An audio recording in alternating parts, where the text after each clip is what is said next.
বিসমিল্লাহির রহমানির রহিম। অবস্থান মানচিত্রে স্থানাঙ্ক জ্যামিতির তৃতীয় পর্বে তোমাকে স্বাগত জানাচ্ছি। এই পর্বে অনুশীলনীর গাণিতিক সমস্যা সমাধান করব। প্রথমে 1 নাম্বার এই সমস্যাটাকে আমরা সমাধান করব ইনশাআল্লাহ। এই সমস্যাটা কি নির্ণয় করতে বলেছে? একটি সরল লেখার সমীকরণ নির্ণয় করতে। সরল লেখার সমীকরণ নির্ণয়ের জন্য তোমাদের সিলেবাসে দুইটি সূত্র রয়েছে। প্রথমে আমরা সূত্র দুটো দেখে নিই। সরল লেখার সমীকরণের দুইটি সূত্র, এই একটি এবং এই একটি। তো সূত্র দুটো তো আমরা জানলাম, এখন এই দুটো সূত্রের মধ্যে কোনটা কখন প্রয়োগ করা হবে সে ব্যাপারটা আমরা দেখে নিই, তাহলে এই ম্যাথটা করতে খুবই সহজ হবে।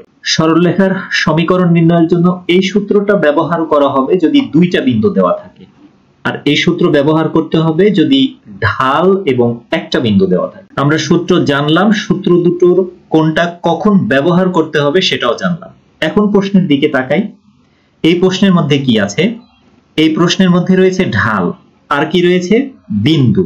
বিন্দু আছে কিন্তু আবার একটা, ঢাল আছে এবং একটা বিন্দু আছে।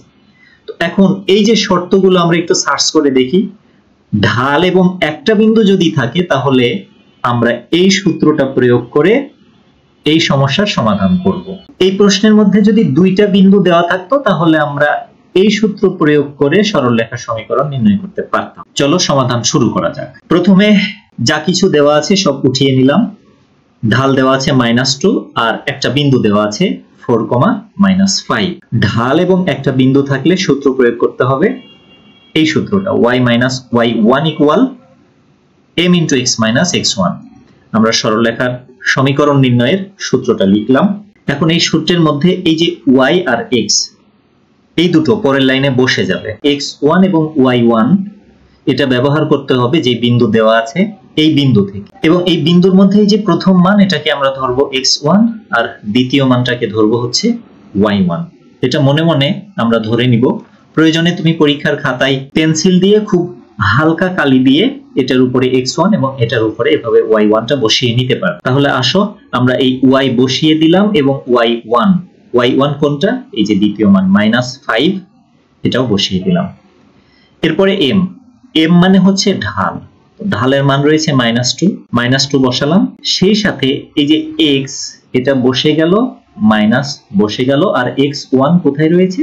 এই যে x1 হচ্ছে 4, এটাও বসে গেল। প্রথমে y রেখে মাইনাস মাইনাসে +5 বসালাম। এখন এই যে -2 এবং x -4 এরা আছে গুণ আকারে। -2 এর সাথে যদি x গুণ করা হয় তাহলে হবে -2x, -2 এবং -4 গুণ করলে হবে -8। এইবার আমরা y + 5 বাম পাশে রেখে ডান পাশ থেকে এই যে -2x আছে না, এটা এই পাশে নিয়ে আসলাম। তোমরা তো জানোই যে পক্ষ পরিবর্তন করলে চিহ্নের পরিবর্তন ঘটে। ডান পক্ষে সমান চিহ্নের ডান পক্ষে ছিল -2x, এই পক্ষে এসে হয়ে গেল +2x, প্লাসটা হয়ে গেল -8।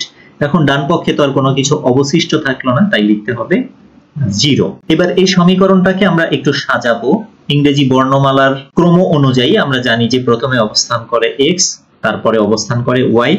তো এই জন্য এই 2x এটাকে শুরুতে লিখলাম, এরপরে y কে লিখলাম। y এর চিহ্ন কিছু নেই মানে প্লাস ধরতে হবে, আর এদিকে যে -8 এবং +5 এই দুটো বিয়োগ করলাম, বিয়োগ করলে হচ্ছে -3। আলহামদুলিল্লাহ, এটাই কিন্তু এই যে 1 নাম্বার সমস্যায় যে ঢাল এবং বিন্দু দেওয়া ছিল এর জন্য নির্ণেয় সমীকরণ 2x + y - 3 = 0।